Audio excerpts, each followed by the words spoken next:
Guys welcome back to my channel once again. तो friends स्वागत है आपका मेरे चैनल में एक बार फिर से। तो फ्रेंड्स जैसे कि आपको पता है कि उत्तराखंड हाई कोर्ट ने कुछ दिन पहले if I am not wrong 28 अप्रैल को एक डिसीजन जारी हुआ था जिसमें ये कहा गया था कि एनओएस में जितने भी कैंडिडेट्स ने रिट दायर की है ऑलमोस्टली वो जो कैंडिडेट थे आई थिंक 272 से लेकर 300 के आसपास थे। तो उनको जो है गतिमान जो पीआरटी की भर्ती चल रही है पूरे उत्तराखंड में उसमें शामिल करने को कहा था। लेकिन बीच में जो है शिक्षा विभाग ने जो काउंसलिंग चल रही थी उसको स्थगित कर दी गई थी, यानी कि पोस्टपोन कर दिया गया था। और बाद में ये कहा गया था कि डिसीजन लिया जाएगा कि एनआईएस को शामिल करना है या नहीं करना है गतिमान भर्ती में। तो जो अब जो बड़ी खबर निकल के सामने आ रही है वो ये निकल के आ रही है कि एनआईएस डीएड को नई भर्ती में मौका संभव।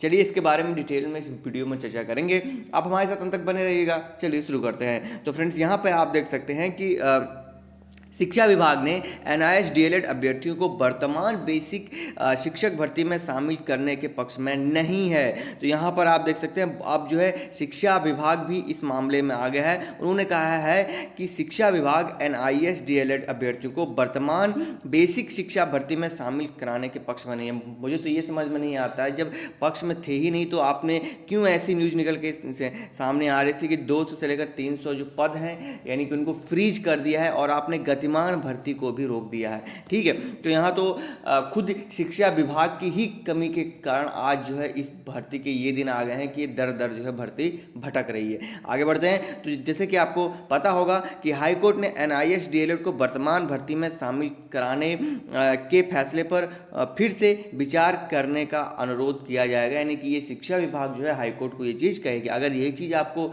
करना था तो जिस दिन कोर्ट ने ये डिसीजन लिया था उसी दिन करना चाहिए। तो यहाँ पर आप देख सकते हैं इसके पीछे सुप्रीम कोर्ट के एक आदेश के आधार पर बताया गया है कि जिसके तहत एक जो गतिमान भर्ती होती है उसके साथ बीच में छेड़छाड़ नहीं किया जा सकता है जब तक भर्ती पूरी तरह से ना हो, या फिर इस भर्ती को आप देख सकते हैं पूरी प्रक्रिया को निरस्त कर नए सिरे से कार्रवाई की जाएगी। यानी कि नए सिरे से आप देख सकते हैं यहाँ पर जो है भर्ती करने की मांग की है। तो यहाँ पर आप देख सकते हैं कि जैसे कि मैंने ऑलरेडी आपको बताया और जो शिक्षा सचिव हैं उन्होंने कहा है कि एनआईएस डीएलएड के विषय में न्यायालय में सभी पहलुओं को रखा जाएगा। यानी कि एक बार फिर से ये भर्ती कोर्ट के तरफ जा रही है। और उसके अलावा 28 अप्रैल को जो मैंने आपको वीडियो के स्टार्ट में बताई थी कि हाई कोर्ट का ये आदेश आया था कि एनआईएस डीएलएड को गतिमान भर्ती में शामिल कराना है, जबकि मैंने ऑलरेडी आपको उस दिन भी वो बताया था करीब 2724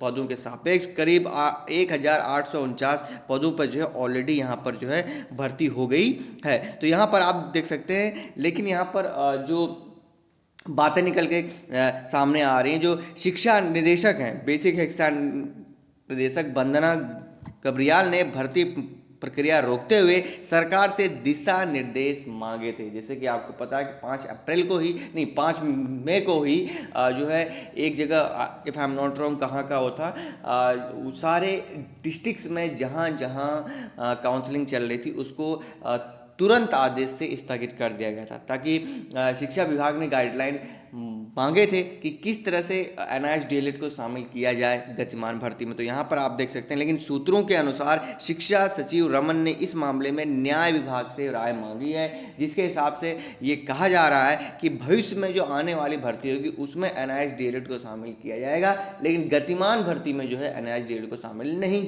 किया जा सकता है। इसके लिए वो हाईकोर्ट से पुनः विचार करने के लिए आग्रह करेंगे। तो यहाँ पर आप देख सकते हैं कि सूत्रों के अनुसार न्याय विभाग ने यानी कि जो न्याय विभाग से जो यानी कि रिक्वेस्ट की गई थी कि आपकी क्या राय है, तो इसमें जो न्याय विभाग का जो डिसीजन निकल के सामने आ रहा है उन्होंने कहा है कि वर्तमान भर्ती में नए अभ्यर्थियों को शामिल न करने की राय दी है। साथ ही यह भी कहा है कि भविष्य में होने वाली नई भर्ती में दूसरे अभ्यर्थियों को मौका दिया जा सकता है किसी अभ्यर्थी के लिए जारी हो चुकी विज्ञप्ति के शर्तों और संग यानी कि बीच में अगर जो भर्ती गतिमान है उसको नहीं रोका जा सकता है। तो फिलहाल बड़ी खबर निकल के यही सामने आ रही है कि एनआईएस डीएलएड को गतिमान भर्ती में रोककर अगली भर्ती आई थिंक जो 451 वाली जो भर्ती अभी बची है जिसकी काउंसलिंग होनी बाकी है, उसमें शामिल किया जा सकता है। ऐसी खबरें निकल के सामने आ रही, बाकी क्या होगा वो आने वाला समय ही बताएगा। बाकी वीडियो अच्छी लगी हो तो लाइक कर दें और चैनल पर परिवार है तो सब्सक्राइब जरूर करें। ऐसी इंटरेस्टिंग वीडियो जो हम आपके लिए लाते रहते हैं। मिलता हूँ नेक्स्ट वीडियो में। थैंक्स फॉर वॉचिंग मी। जय हिंद, जय भारत, जय उत्तराखंड।